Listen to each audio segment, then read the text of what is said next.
Hello, welcome to Live Your Own Way with me, Lucy Gleeson Interiors, chatting homes, life and inspiration with my very special guests.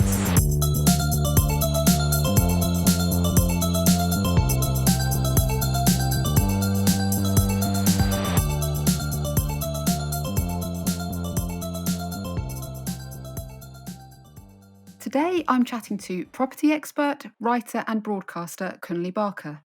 Kunle is Chief Operating Officer at Melt Property and Brand Ambassador for In Frame Space, as well as presenter and curator at Grand Designs Live and columnist at Architects Journal.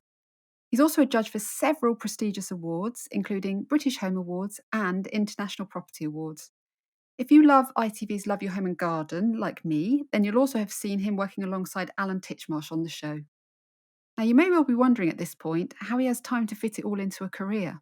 I guess we're about to find out. Kunle, firstly, thank you so much for joining me today. How are you? I am very good, considering these strange times. But yeah, very, very good, thank you. Good. Are you able to get on site at the moment with your work?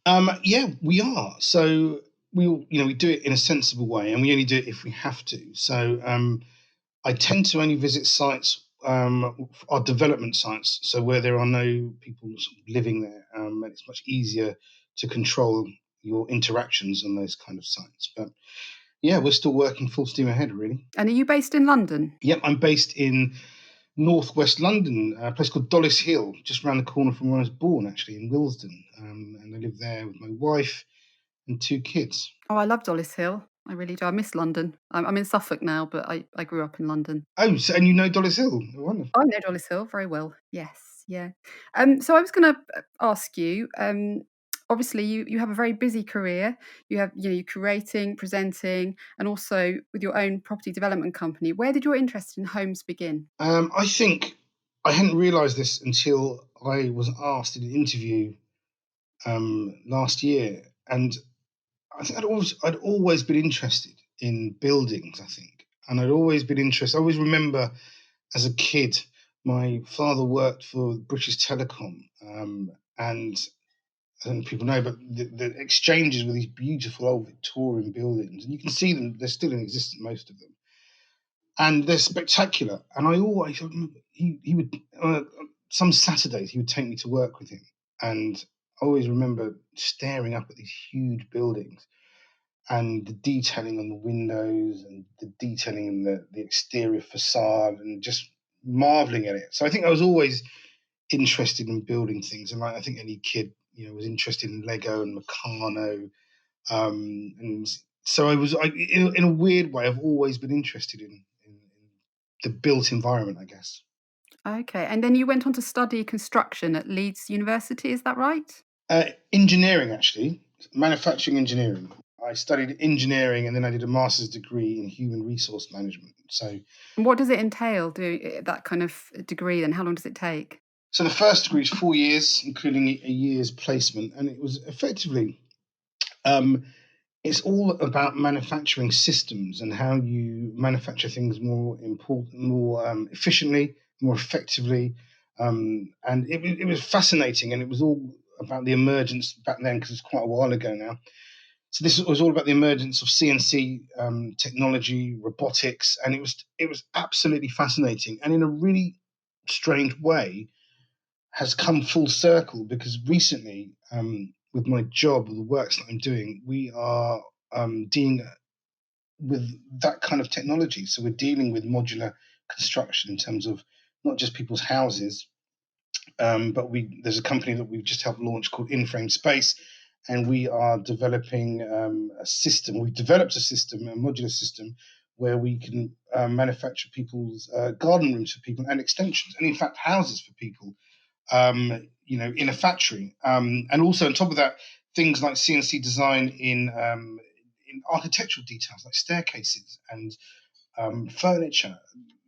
Developments in there have been amazing, and it's quite funny sitting around meetings thinking, I studied all this stuff like over 20 years ago. It's great to finally see it coming through. So it really helped then, the time of studying, to what you're doing now? Yeah, I think it does. But that's true of any degree. I think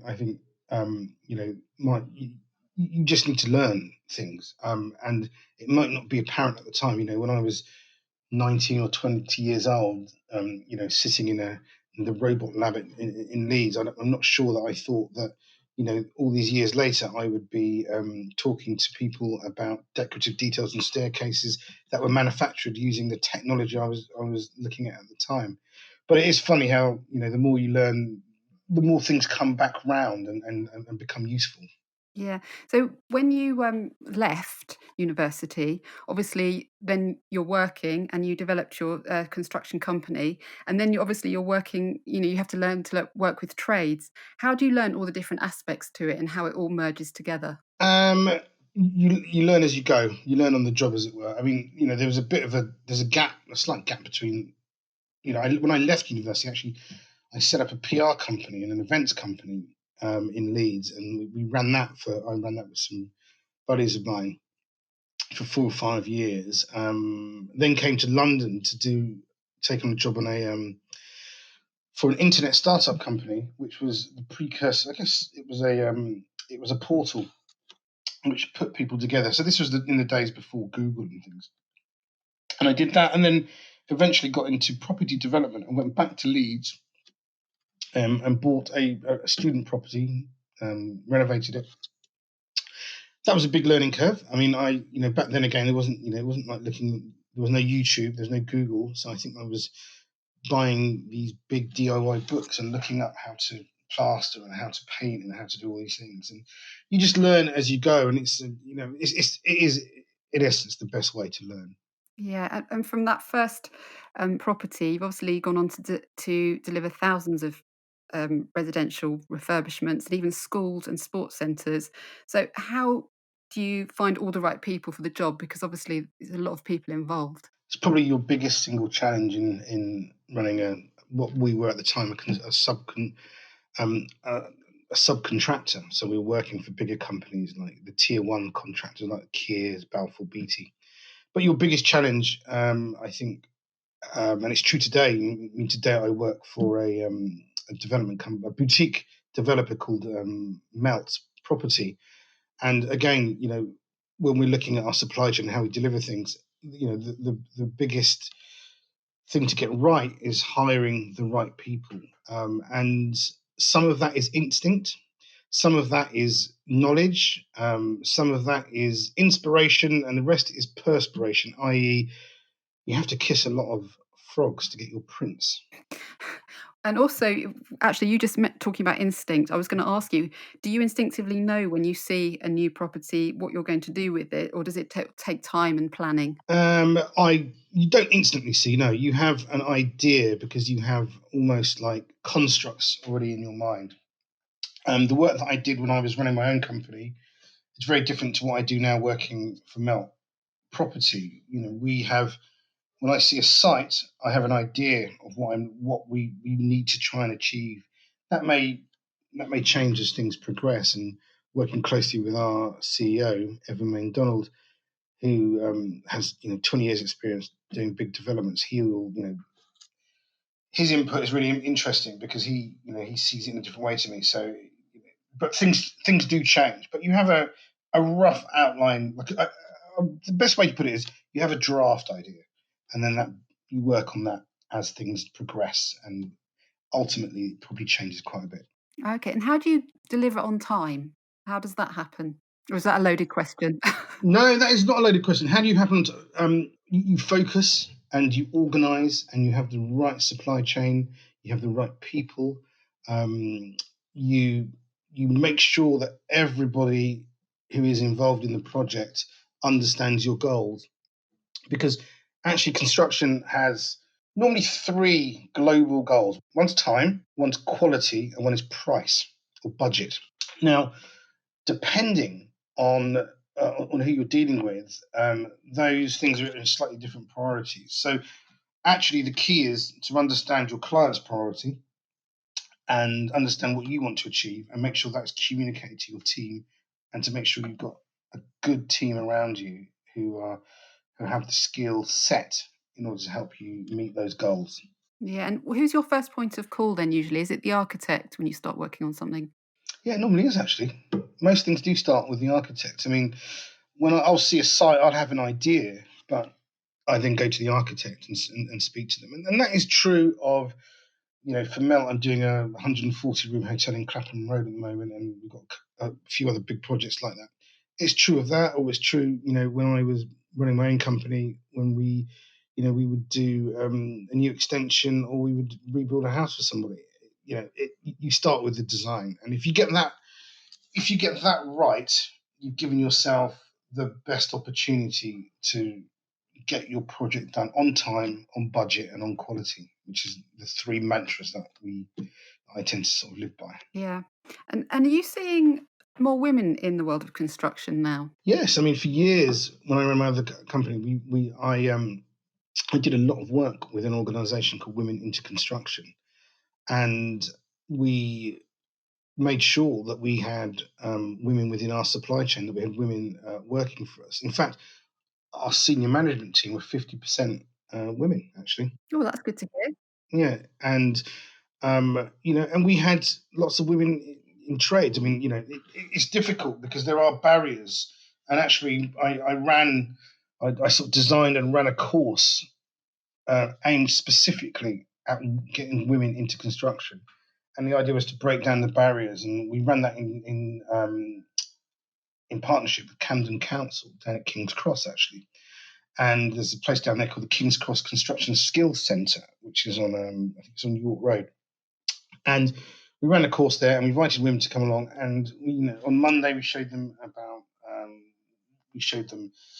plumbing. Then Tuesday it was decorating, and we went on through all the trades. And the idea was just to give them a quick burst and insight into what it takes, and so they can understand perhaps what they would be interested in. It was a really, really well attended course. We're really, really pleased with the results. And I remember years later, I was at an event, and one of the ladies that had attended was there, and she was well, two actually, and one was an electrician, the other one was a painter decorator, and they'd attended that course all those years before. So I was really pleased about that. Yeah, that must have been lovely to see.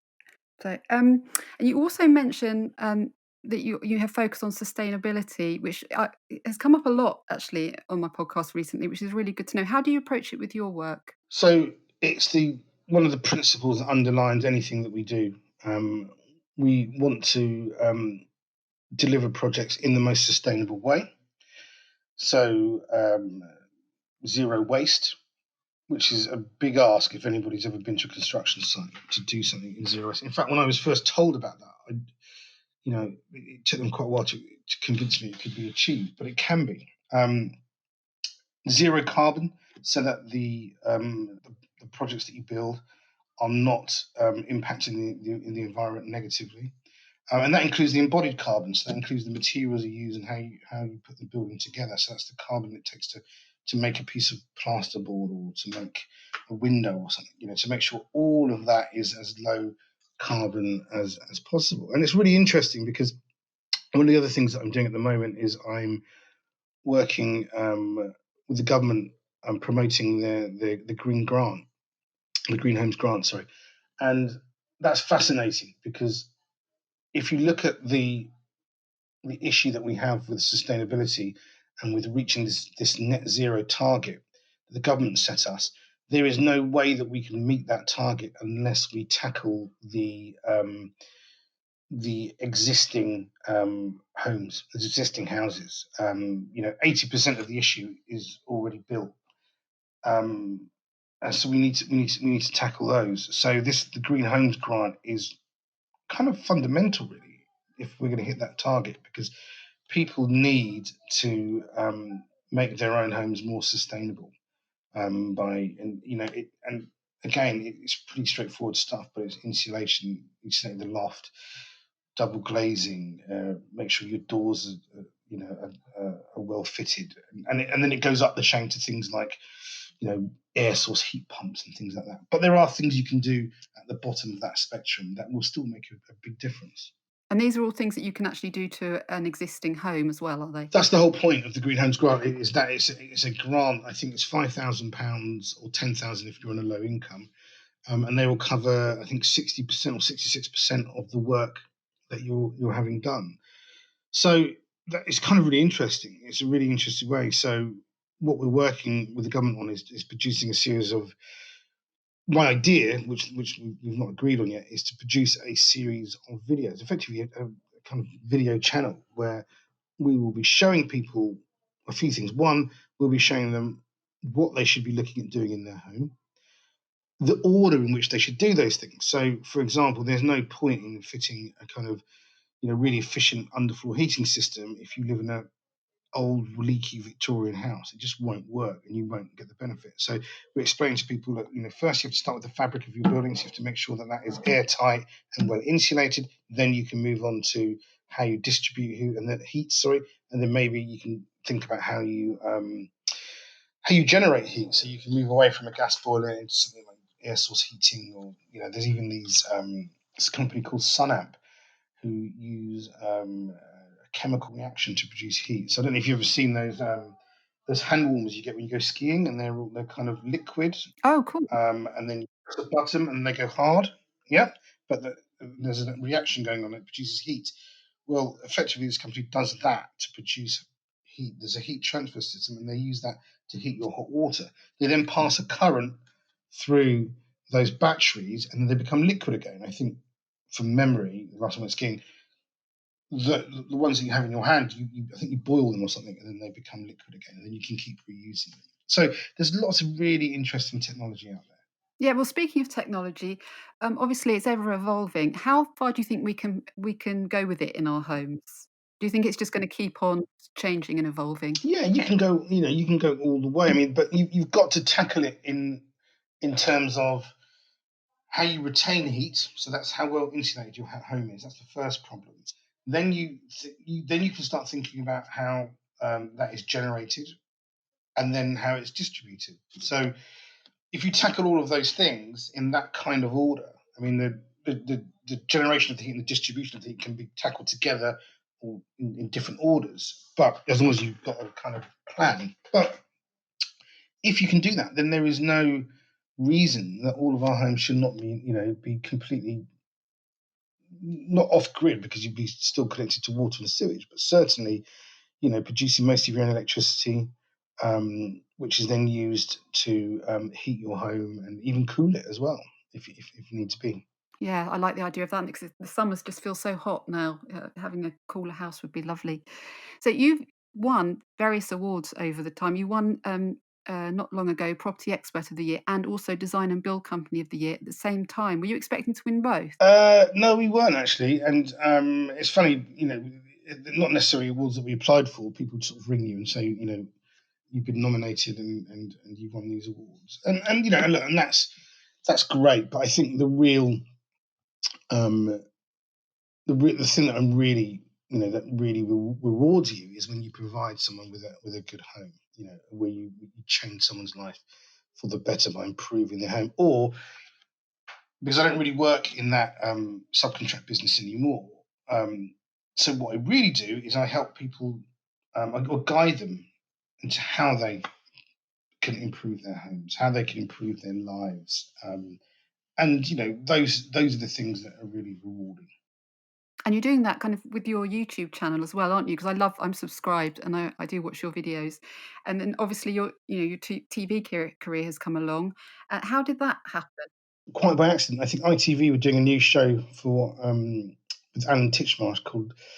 He has a show that's been running for, I think, 10 years almost now, called Love Your Garden, and they had an idea to do a version of it, which is Love Your Home and Garden, where they do not just do the garden up, but they do the house up as well. And they were looking for somebody who could like deliver the project, and they also asked me to be on screen. And then from that, I just got lots of other offers and started working at Grand Designs Live, and recently been working on some really interesting projects. I can't really talk about, but we're sort of halfway filming one, and we're talking about starting filming another one or maybe two kind of later on this year. Obviously, COVID kind of came along and meant that one of the shows we were filming was in Italy, so we had to stop, unfortunately, and we're not sure we can start that again. But it's really exciting for me, and I mean, television is interesting, and it's just another medium to reach people and to get your message across. So it's kind of a kind of wider scene version of blogging or video, a YouTube channel or a podcast. It's just seen by more people, but it's the same kind of thing. It's a way of getting your message across, which is great. Yeah, absolutely. Do you find presenting easy? Because you come across very naturally, but it's not actually that easy, is it, when you've got a camera there and you've got, you're trying to remember what you're talking about and lighting and Yeah, it is it is much easier than I thought it would be. And I think that all goes back to, so I'm not, I don't call myself a presenter as such. Those, people like Davina McCall, Dermot O'Leary, that's not really what I do. I'm a kind of expert. So they're always asking me about something that I know about, that I know intimately about. And it's very easy then. And it's very easy to be natural when you're talking um, about something that you care about, that you know about, and that you love.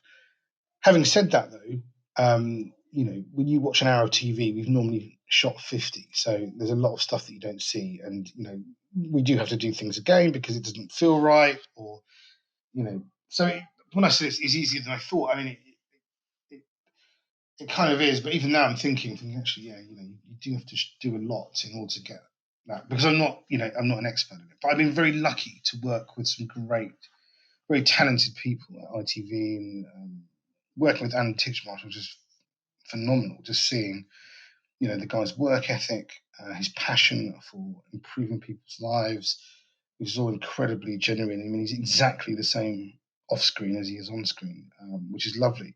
But watching him work was great, and understanding how he did that. I've also worked closely with Kevin McCloud, and again, watching him work is a delight, and you just learn from being around really talented people who are good at their jobs, and that's really really helped me. And even when if I watch back the first things I do on television, and then they sent me some of the stuff from Italy just before Christmas, which I watched, and I was just incredibly proud of it. It was so much better. You can just see yourself getting better and better and better. So, like anything else, practice makes perfect, I think. Yeah, absolutely. I've worked in TV for a long time too, so I know what you mean. And you get to see the polished version on TV, but it really does take a sort of long time to put it together with loads of people, doesn't it? So you're also the curator and main speaker at Grand Designs Live as well, and that's a huge show to pull together. So is it different for you every time, or is it like a well-oiled machine now? It's different every time, and I mean, I don't put it together. I mean, that's kind of a grand title that I've got there. But I come up, I help them, and speak to them about ideas that they have and that I have. But the company behind it, a company called Media 10, who run Grand Designs Live. I mean, they're amazing, and they pull all this together, and it's just fantastic. But for me, it's the dream job, because effectively they say to me, "What do you want to talk about in terms of building and design and construction?" And I just like go, "Yeah, I want to talk about this. We should do this. We should talk about this." And some of it gets on stage. And of course, I get to work with Kevin, which is, again, as I said, a delight. But also, I mean, Grand Designs, it was its 20th anniversary the year before last, I think. Um, and it was great. It was a great honour, actually. And I was asked to do the kind of formal 20th anniversary interview with Kevin live on stage. And, we had an amazing chat. But when you look through, and that year was great because we went all the way back to some of the first episodes, and interviewed some of the first architects who were on the show, some of the first contributors, and some of them. There was one, I forgot his name now, Monty, who had a building that he built, I think somewhere in London, Islington Way, and had this huge glass sliding roof. And at the time, I remember the scene. There's a big glass sliding roof, and then at that time they announced that Monty's wife, I've forgotten her name, is pregnant.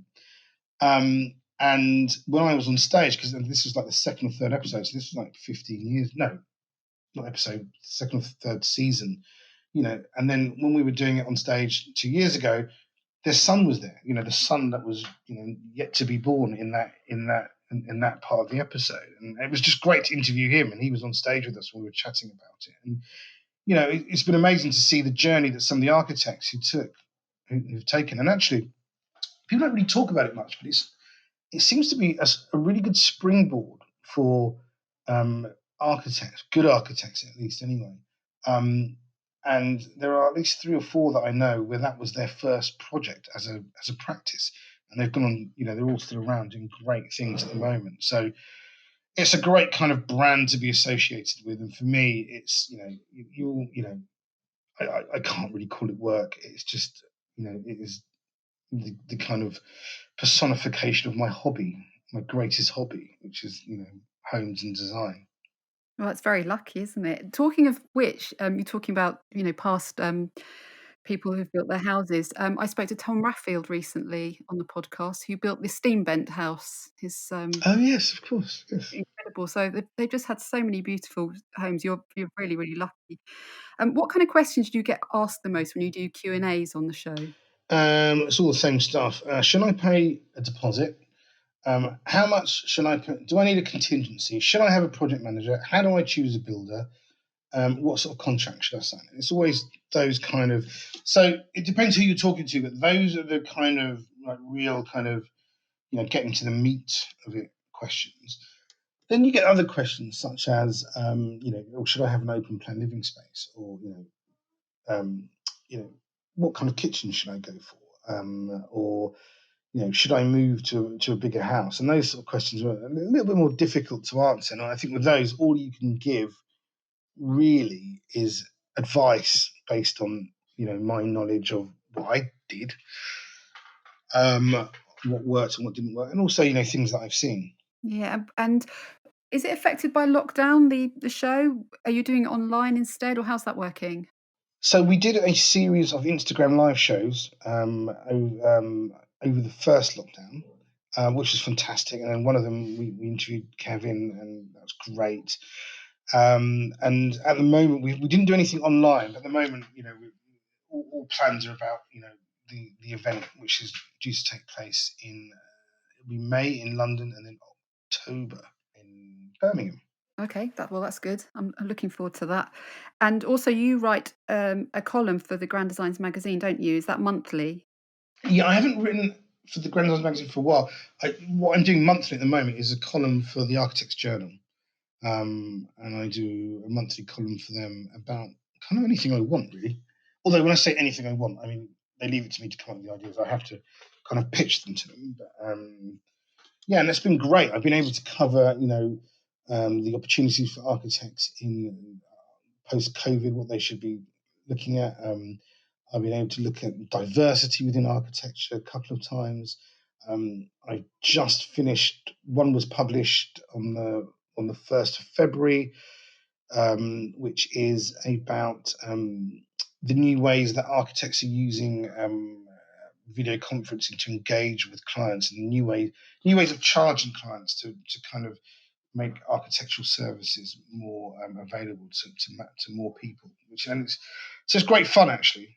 It's hard work, but it's great to be given, and it's a great title, obviously. Yeah, absolutely. I'm not sure how you fit it all in, to be honest with you, because you've been a judge on the British Home Awards. Is that a regular thing? And how do you pick a winner on something like that with all the amazing talent? It is incredibly difficult. So I do a lot of judging. So I'm judge on the British Home Awards, also the International Property Awards, and also we've just been judging in the last few weeks the NLA's Don't Move, Improve awards, which are fantastic. And look, when you look at these, what people have entered, because obviously they go through a kind of system, and they filter down by the time they get to the judges. But they're all fantastic, and there's something that, yeah, I think there is always something that I love in every single entry that I see, which is great. Not that great for when you're trying to pick a win. It's very hard, but it's great. They have a great mix. So actually, the Don't Move Improve Awards, we had some architects. Karen was there, who's the editor of Grand Designs magazine, and me. And it's great. And you kind of just look at these things, you chat, and it's great to hear it from different perspectives, where you've got architects who know intimately what's happening with the design, and someone like me who's more kind of like, well, that looks really good. I like that. That's really cool. I like that. And and then or someone like me who's kind of saying, yeah, but that's really difficult to build. To get that right, they've really done a great job there. So it's really interesting to have everybody's perspectives. And actually, what's quite interesting is that we all have our say, and actually, normally the consensus is fine. We all kind of agree at the end. There's never been any in any of those awards that I've seen where there's been anybody who big disagreements about who should go through or who shouldn't. I think it's a really interesting way and it's a great learning way to learn and see more things and learn a bit more about architecture. So I really, it's time consuming sometimes, but I really do enjoy the process of judging. It's great to hear, but it sounds like you just really enjoy your job, almost to the point where it's just sort of obviously is work, but it sounds like it's, fun to you at the same time, which is a great position to be in. Yeah, they are. I mean, the work that I do with Melt Property, which is effectively my full time job now, is I'm COO there, so it's quite an important role, and the company's growing quickly. And again, that is an extension of a hobby, and also it's a development of my career, and I'm learning a lot from Evan, and working in the way that he works, and how deals are put together, how we design things. And then, when I first joined, I was head of design and delivery, so my job was just to make sure that we delivered projects on time, on budget, and on quality, and that they, were fit for purpose. And then the first project that I've delivered is our Lime Grove project, which is just outside of Gloucestershire. And I'm so proud of it. And we've won some awards, and it's just one of the, when we were designing it, and I talk a lot about this at Grand Designs, and I do Homeship, which I talk at as well. But when you're designing things, people think it's about throwing money at things, and it's not. Your budget is not as important as how you split that budget up, how you apportion it. So when I was dealing with the interiors, looking at the interior design after we built out the properties, um, if you look through the photos now, which look stunning, but there are things in there from IKEA, there are things in there from Habitat, there are things in there from Made, from Amazon, and then there are things in there that are incredibly expensive. Now, the trained eye might know which ones they are, but that's not really the point. The point is when you bring them all together, they look absolutely fantastic. Yeah, definitely. Yeah, you don't have to spend a lot of money, do you, to create these things? Well, I'd be crazy while I've got your attention to not ask you some home improvement questions. And I'm pretty sure I heard you say at one point that you can add up to about 20% value to your property by working on the garden. So how is that right?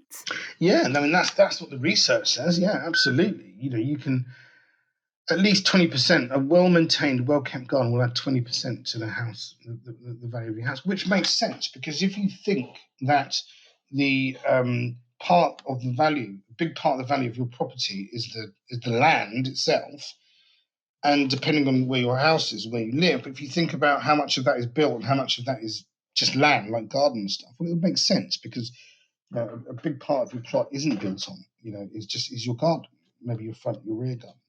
Obviously, that depends on where you live, but if it is a big portion of your sort of the footprint of what you own, then it makes sense to make that usable, and it makes sense to make that very much part of the design. And one of the things that was really interesting when I worked on Love Your Home and Garden for ITV was that when Alan and the others were designing these gardens, they were doing it in tandem with the architects who were designing the interior, and the results were absolutely spectacular. And you know, even throughout all the years that I'd been involved in property, what typically happens is the client spends a huge amount of money on their home, and then as you're leaving, they ask you to level it off and put some turf down or something, and that's completely the wrong way round to think of it. You've got to, and it makes, and interestingly, We did a relatively good job on our garden. Not the best, but a kind of good job on, and it was more about the interaction between the house and the garden, how you move between it, and it was invaluable over lockdown. We were quite lucky; the weather was very nice most of the time over the first lockdown, and it really, I really understood and was really pleased that we spent some money and time on not only that interaction, how the garden kind of interacts with the interior of the house, but the actual layout of the garden. We've done several things over the years and done it bit by bit, but it was fantastic. And I think people are beginning to realise that a bit of turf and some crazy paving just won't cut it anymore. We need your garden needs and deserves actually to have the amount of attention that the interior of your house does. So what sort of things can you do to a garden to, make that happen? What did you do in yours then? Because we're trying to do ours at the moment actually, and we've just got grass out there, and my sister-in-law's doing a design for us. But what else can we do just to make it sort of a bit more special out there? Well, listen, that's really interesting. Now, I get asked things like that a lot, and the question is, I have to throw it back at people. I said, well, it's not about what you do; it's about how do you want to use the garden. How do you use the garden? You know, what's your appetite for gardening? Are you keen? You and your husband keen gardeners? Do you have children? Do you have parties a lot? Do you like to, if it's sunny, do you like to sit and eat outside? Do you want to eat breakfast outside, dinner? These are the sort of things that you have to ask first, and then you design the garden around that, around the things that you like to do. And it's slightly different for other people, but depending on the size of the garden and the type, zoning your garden works very well. So having areas that are set out to do specific things. That could be an area to eat, to barbecue, to entertain. That could be a garden room in order for you to have a bit more space to do different things. One of the things that we did, we had a goal, so we had a photo, an inspirational photo, and we probably didn't um, achieve that aspiration for probably 3 or 4 years, and the reason was because of budget. Um, we had to buy all the plants quite small and let them grow in. But now it's just fantastic. It's like this amazing kind of wonderland and lots of evergreen, and we're still working on it now. We're still looking at how we can, the canopy's raised up over the years, which is great. So it's enclosed it. But then one of the problems was it killed all the grass. So we had to think about that. And so in the end, we opted for artificial grass, which is absolute godsend. It's fantastic. Um, and that was, so sometimes you have to just change with what happens. But now the canopy's risen, we've got this area underneath. We're like, well, okay, well now we can do something like that. So we're talking to people about doing some sort of flower meadow type things. And bearing in mind, this is a very small London terraced house garden in Dollis Hill. So it's kind of 6 meters wide by maybe 15 long or something. So it's not huge at all. But that doesn't matter. And actually, one of the things I always say to people is people think, well, it doesn't really matter what I do because my garden's small. Well, actually, that's when it matters the most, I think, when you've got a small garden. So, um, yeah, since working with Alan, I've always, been a big proponent of people making sure that they think of the garden and think about what they can do to it. Yeah, and inside the house, what are some small things you can do to add value if you've just got a small budget? If you've got a small budget, the things that you can do to add value is to make the home more user friendly. It's strange. I mean, adding value to a home, it's really strange. So I always say to people, look, the real way to add value to a home is to add space, square meters. Yeah. So that's kind of we don't tend to value homes like that in our heads in the UK. We tend to think about where it is and the amount of bedrooms it has. But actually, the value of your house is based on its square meters, its size. So if you add on an extension or a garden room or anything like that, you will add value. That's just a given. So I guess what people really mean is sometimes is they're asking me, well, if I wanted to sell it, how do I make it easy to sell? Or how do I make it more attractive or appealing to people? And the way that you do that is just by having a coherent understanding of what it is you're trying to achieve in terms of how you live your life, and realize that you don't have to spend lots of money at all. There's things that you can do just by repainting. I used to do these sort of top 10 hacks to sort of improve your home. And the first two were declutter it, repaint it, and get it cleaned. And if you do those three things, you'd be amazed at how different your home will look and feel. Yeah, it's very good for the mind as well, isn't it? That I saw a really good YouTube video on your channel where you took out a bedroom in a house and put in an atrium, which was fantastic. So, um, most people would probably worry about taking out a bedroom. Does it matter sometimes if you do that, if you're actually going to improve it greatly with light or, aesthetically? No, and look, this is, people trying to think of it really binary ways. Oh, I'll add an extension. I'll put in a new kitchen. New kitchens don't improve the value of the house, by the way, because when you value a home, they only value things that are part of the fabric of the building. And the kitchen is, in theory, removable, and so it doesn't add value to your home. Lots of people think it does, but yeah, when you are, when you're looking at how to add value to your home, or things you should be doing, it's really interesting if you just stop, think, and just think about how you actually live and what it is that you're actually trying to do. Okay. Here's a big question. What to you is good design? What is good design? That's a really, really good one. This is good design, and you find out something is good design if you can answer these three questions with a yes. Does it look good? Does it function properly? Does it make you feel happy? Now, you don't necessarily have to answer all three of those questions, but two of them, and then that's something that's designed well. I just want to ask you, obviously, I know about your garden now, but your own home, are you, with your, developing your mind, are you always thinking about your own home and what else you can do to it? Or is it like your haven, especially over the last year or so, where you can just switch off and not think about all of that? Oh no, I'm always thinking about it because it's the way that you live in your home and doing up your home is it's an evolution. It evolves with you as your life evolves. So, funny enough, I just instructed some architects to come up with a plan to redesign parts of our home. Now, we did it up some 10 years ago, and my wife and I designed it together, and it's fantastic. We love the home. But we designed it as two single people, not single, but we didn't have kids. We weren't married. Now we're married. We have two kids.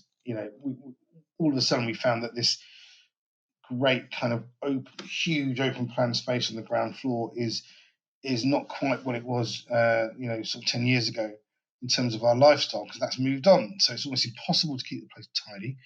We have no storage. We don't have enough storage at all. And so whilst we're not going to be structurally changing anything, the really interesting process that we will be going through is looking at how our lives have changed and what we can do to improve that.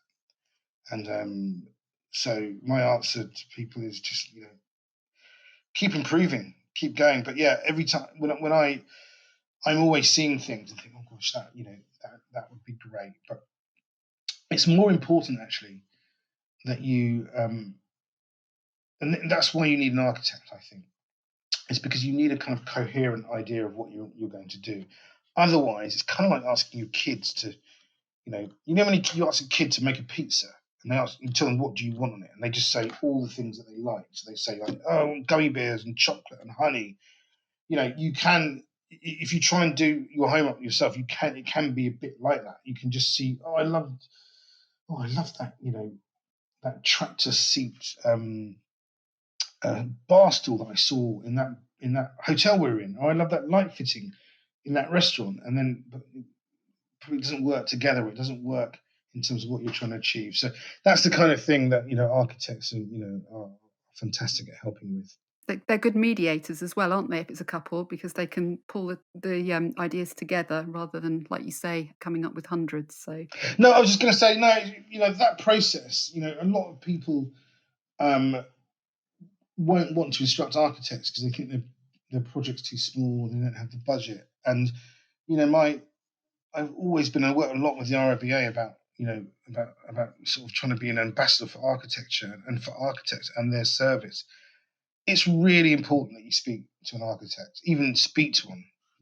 if you don't instruct one, at least speak to one about your project, because these are some of the best trained and longest trained professionals out there.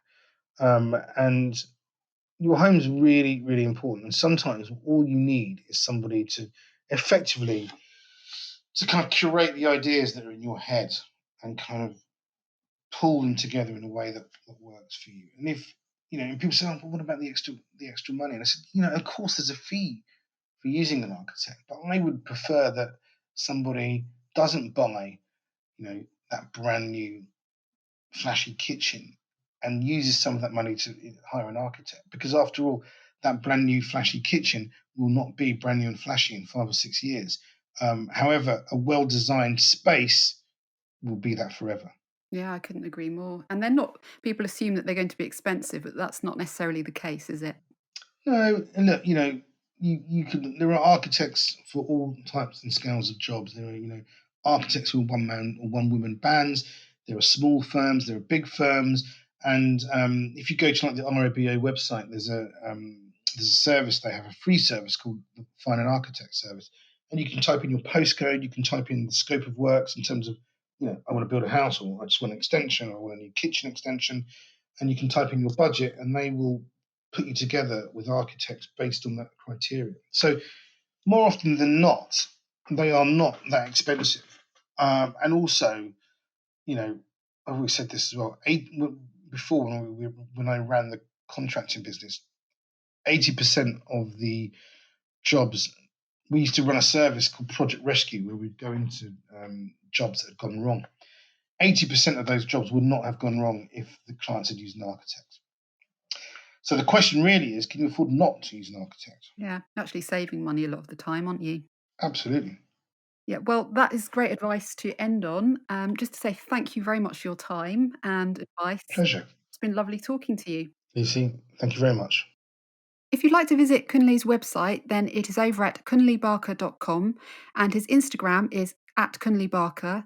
He also has a brilliant YouTube channel called Kunle Barker TV with some great nuggets of advice there for home development. And also the website that he mentioned earlier with his new venture is inframe.space, and that's definitely worth taking a look at. As always, my website for design services is lucylovesyou.com, and my Instagram is Lucy Gleeson Interiors. Please do pop over and say hi. Next week brings another great guest, and until then, have a good one.